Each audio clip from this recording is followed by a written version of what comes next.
Alright everybody, what is up? It's Flix, welcome back. In today's video guys, we'll be talking about the Season 11 patch notes, aka Update 1.83. So if you guys enjoyed the video, you guys find it informative, leave a like, we greatly appreciate it. Lets me know you guys enjoy this kind of content. And it also helps me get my video out there a bit more to other people. And subscribe and turn post notifications to stay updated with our latest Apex news. So without further ado, let's get into these patch notes. So Season 11 will be released on November the 2nd at 10 a.m. PT time, 1 p.m. ET time, and 6 p.m. UK times, and 7 p.m. CEST. And apart from that, this is the standard time for Apex updates. So it's usually almost around 6 o'clock. Yeah, that sounds pretty freaking accurate. So obviously we know that we're getting a new legend called Ash. Ash was from originally Titanfall 2. And if you guys played Titanfall 2 campaign, you obviously know who she is. And if you don't, well, I would probably say do your research. So she will be coming in to the scene. Her passive is called Marked for Death. Ash's map shows the location of recent death boxes. She gets a special prompt on a death box. Use it to mark surviving attackers once per box. Tactical is an arc snare. Throw in a spinning snare that damages and tethers the first enemy that gets too close. And her ultimate is Phase Breach. Tear open a one-way portal to get to a targeted location. This portal stays open for a short time, during which anyone can use it. So overall, it'll be very interesting to see how she plays out. We're also getting a new map called Storm Point, which looks actually very, very nice, I've got to say. I'm actually kind of excited for the map. It's very open. It kind of reminds me a bit like King's Canyon, so I don't know how it's going to play out. I hope it doesn't play as bad as King Canyon, for rank especially.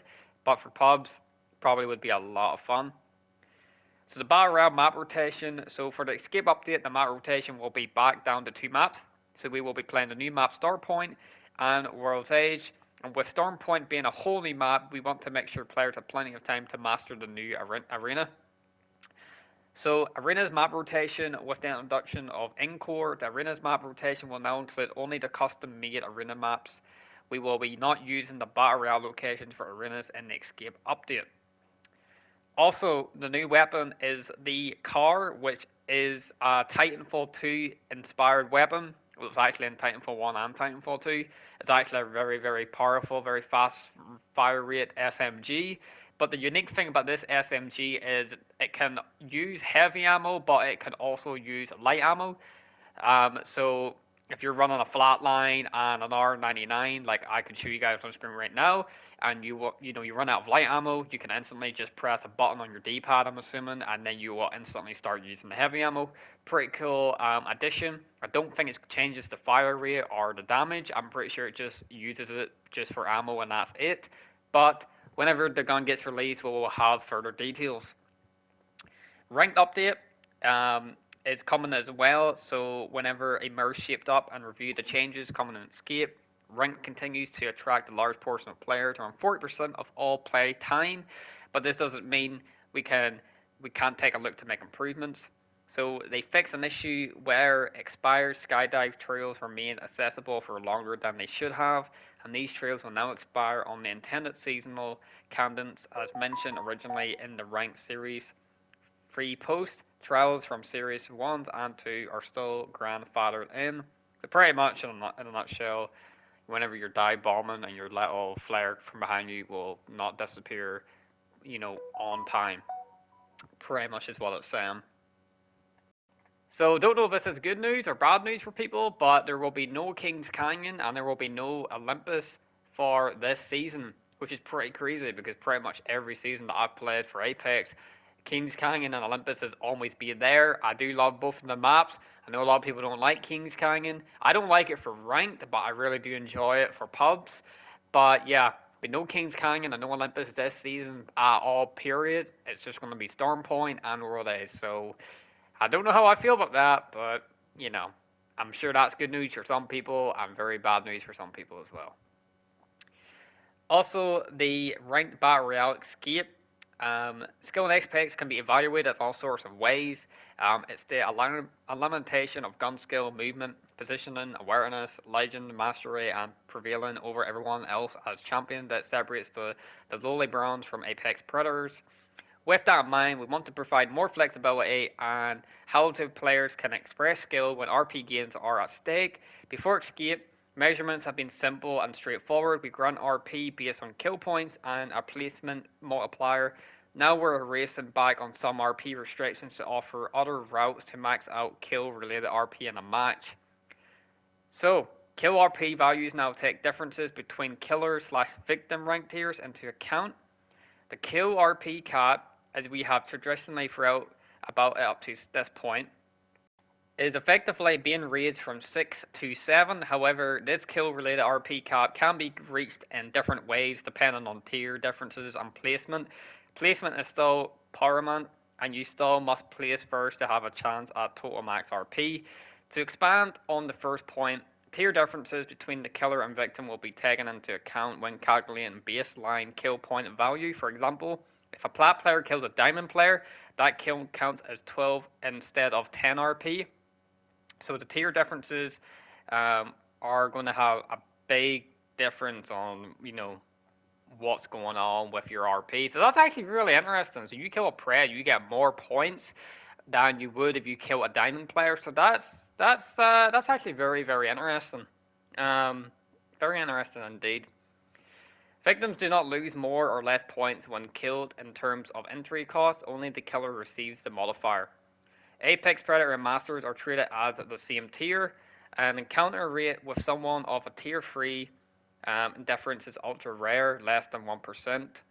Ranked matchmaking is staying the same, so in general you will come across identical tiers. In cases where you squad up with a different ranked friend or merge into a different tier lobby, your kill RP will be adjusted appropriately. Also, tier differences are taken into account for kill points, and a flat per kill bonus is added based on placement. So, very interesting stuff going on here with ranked. The details are like crazy. It goes on here for quite some time about the differences of how RP works, and the maximum kill point RP is 175.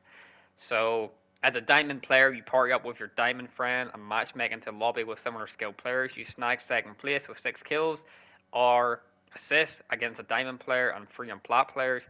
Each kill of those diamond players is worth 12 points instead of the typical 10 because they are one ranked tier higher than you. That leaves us with 12 times 6, 10 times 3 equals 102 RP. So it is a bit complicated, all this, to be honest. You have to really look at it and analyze it and actually really dwell on it. So patch notes are going to be linked in the description down below. You guys probably want to actually read that for yourself and analyze it because it is a bit of a brain twister. But, it is what it is at the end of the day. So balance changes for Wattson. Wattson has actually getting a change. So that is going to be very, very interesting. So improved the reliability and responsiveness of placing Wattson's tacticals and ultimate in world objects. Wattson can place her tactical and ultimate objects on valid surfaces above Wattson's eye level to a reasonable extent. And general hitbox size increases to compensate for the removal of low profile in the legacy update. Tactical, so increased damage on crossing a fence by 33%, 15 to 20. Increase the debuff duration on crossing the fence by 100% to 1.5 seconds to 3 seconds. Increase the time allowance to be hit again by a fence effect by 100%, 0.5 to 1 second. Decrease recharge time by 50%, 30 to 15 seconds. Increase placement range by 50%. Decrease the delay between fences, shutting off and reactivating after an ally passes through them by 60%. That's 1 second to 0.4 seconds. Wattson now moves at unarmed speed while really playing fence nodes. Fence nodes can now be placed as soon as the weapon is ready, instead of waiting for the ammunition to finish. The pull-on output has been significantly reworked. Reduced the number of active pull-ons Wattson can place from 3 to 1. The pylon now lasts forever instead of timing out after 90 seconds. The pylon now has a pool of 250 shields that can be distributed to nearby players instead of effectively infinite shields. Increase the pylon shield recharge rate by 150% and smooth regen rate 2 seconds to 5 seconds or more accurately, and 1.05 seconds to 2 seconds. When pylon is out shields, it no longer recharges players' shields but can still sap incoming ordnance and like grenades and all that kind of. Taking damage while regenerating shields via the pylon delays continued regeneration by 1 second. The UI on the ground and HUD elements now display the amount of shields that remain in the pylon. Pinging a friendly pylon will now display the percentage of shields remaining in the pylon. Pylon ordnance sapping has become more moderately reworked. Ordnance is now zapped when the pylon detects that it would hit any surface within range and line of sight of the pylon, instead of being zapped as soon as it comes within range. As part of the changes, current issues where the pylon doesn't rely sap ordnance, particularly concerning airstrikes abilities and ordnance that bounce off surfaces near the pylon, should now be addressed. And that is a big tongue twister, all these patch notes, man. Like, honestly, like, I'm sorry if half of this doesn't make sense, but the words can get you very tongue twisty there, to be fair. So supply drop rotation this season, the triple take return to the floor loot, and taking its place is the G7 Scout. So a lot of people probably aren't going to be very happy about that, but yeah, it is what it is. Hot Bops is dual shell. Each round loaded into the Mastiff or the 3030 is doubled. So it sounds like the 3030 Mastiff could potentially be doing some serious damage this season, but I guess we'll have to wait and see. Fully kitted rotation, added Mastiff 3030 repeater, R301, car and longbow, and remove Peacekeeper, Rampage, R345, flatline, and charge rifle. So not too bad. I love the R301, the car, and the longbow, so I'm going to like those fully kitted weapons out. Fire rate reduced from the EVA to 2.1 to 2.0. As we all know, EVA is just absolutely ridiculous on OP. But yeah, I guess we're going to have to wait and see how that plays out.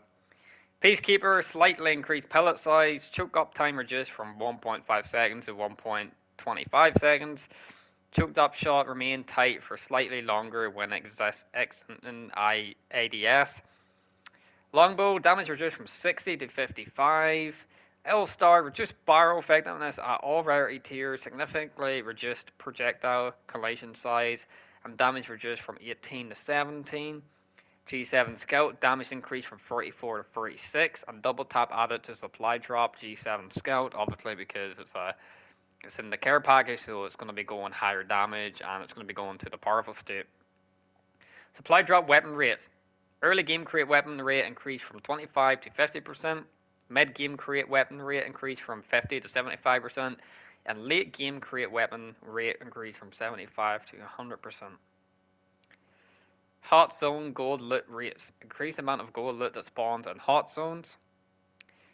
Crafting, so increased ammo from crafting to light ammo to 20 to 60. Heavy ammo 20 to 60. Energy ammo 20 to 60. Shotgun ammo 8 to 24. Arrow 16 to 48, and Sniper 12 to 36. So craft ammo is price is increased from 5 to 10 per weapon.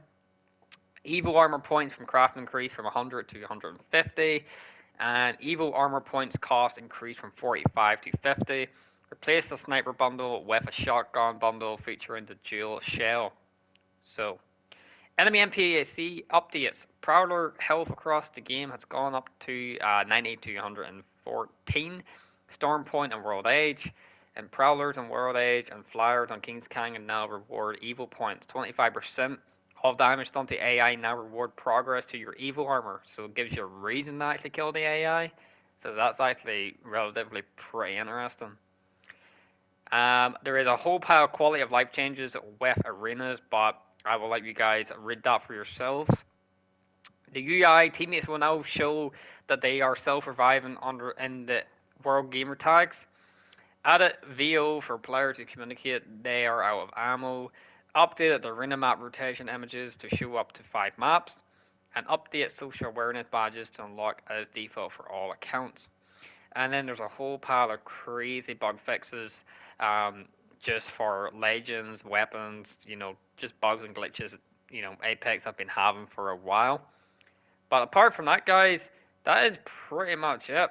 There's not really a lot left to talk about. I'm sorry that this video really dragged on. I do apologize. And yeah, that's pretty much it, guys, for today's video. Thanks for watching. Thanks for tuning in. And thank you guys for watching if you stopped by and lasted this long. So yeah, I will hopefully see you guys whenever the new season drops out. And yeah, I'll catch you guys all in the next one. Make sure you guys read the patch note, links in the description. Hopefully everything made sense, and if I done a horrible job, dislike the video. If I did a good job, leave a like. Greatly appreciate it. Catch you guys all in the next one. Peace out.